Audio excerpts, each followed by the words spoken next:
Know your worth as a startup. In today's video, let's talk about finding out what your business is worth through valuation. Let's dive into what valuation is, why it's important, and how valuation is typically determined. What is valuation? Simply put, it's the process of determining what an enterprise is worth. Valuation can be assessed on an absolute basis, the present value of all cash flows that will accrue to the holder of the asset, or it can be on a relative basis compared to other similar companies or assets. So, what's its relevance and importance to you today? As an entrepreneur, it provides a baseline for what your business is worth now and what you could do to make it worth more in the future. That said, it also shows the progress of your business for when you get a future valuation of your company and are able to make comparisons. Knowing the value of your company will help you determine your next steps.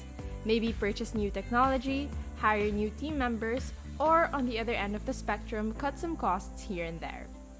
For startups, assessing your valuation will help you in fundraising conversations with investors.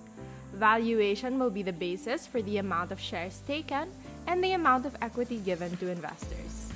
Now let's talk about how your company's valuation is determined. Valuation can be based on existing cash flows and projected cash flows.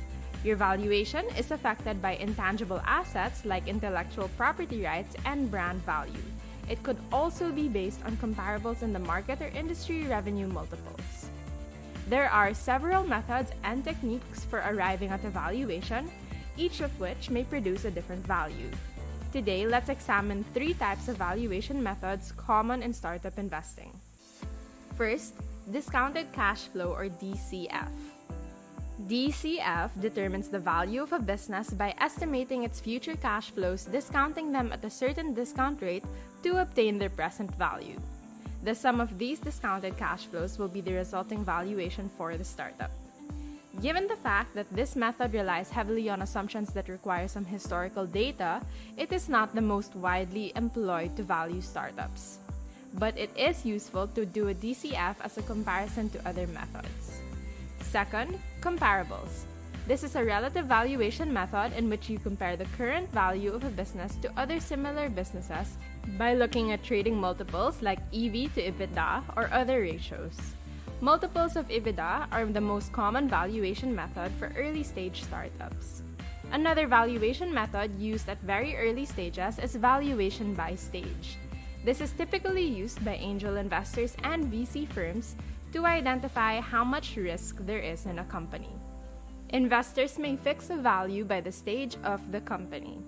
The farther along a company is from the ideation stage and the more tested the business model is, the less risk investors see in the business. There you have it.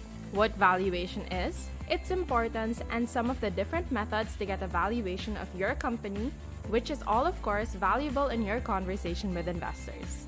It's important to go through this exercise if you plan to raise equity investments. One thing to remember as you embark on this journey is that valuation is not permanent. You are merely getting a baseline of where your company currently is for you to progress from there. Take whatever that number is and allow it to fuel you to bring it higher and higher.